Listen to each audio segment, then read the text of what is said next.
श्री शिवाय नमस्तुभ्यम। Welcome to my channel हर हर महादेव। आज हम सुनेंगे शुक्रवार प्रदोष व्रत की कथा।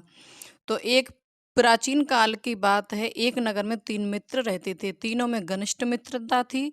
उनमें एक राजकुमार, दूसरा ब्राह्मण गोत्र, तीसरा सेठ का पुत्र था। राजकुमार व ब्राह्मण पुत्र का विवाह हो चुका था। सेठ पुत्र का विवाह के बाद गौना नहीं हुआ था। एक दिन तीनों मित्र आपस में स्त्रियों की चर्चा कर रहे थे।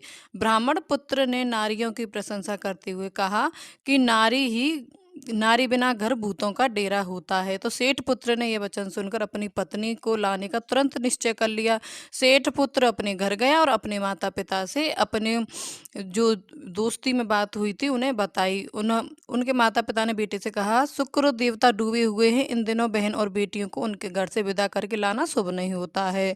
फिर भी उसने अपनी माता पिता की बात नहीं मानी। पत्नी को विदा करा लाने के लिए सेठ पुत्र अपनी जिद से टस में नहीं हुआ और अपनी ससुराल जा पहुंचा। सास ससुराल को उसके इरादे का पता तो चला।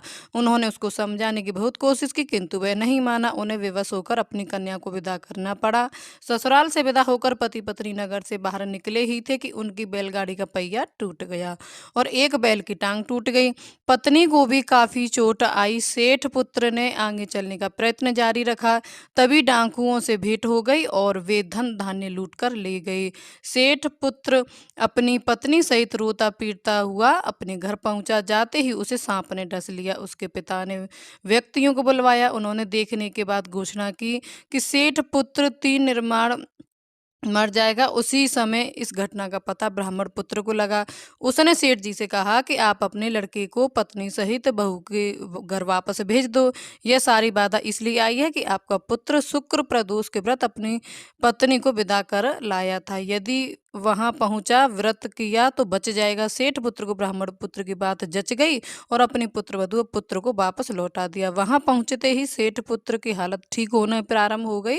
से शेष जीवन सुख आनंद पूर्वक व्यतीत किया और अंत में जो है पति पत्नी दोनों स्वर्ग लोक को विमान द्वारा गए।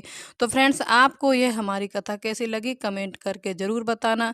कथा पसंद आई हो तो चैनल को लाइक करें, ज़्यादा से ज़्यादा शेयर करें और हमारे चैनल पर सबसे पहली बार आए हैं तो सब्सक्राइब करना बिल्कुल भी ना भूलें। नमः शिवाय ओम।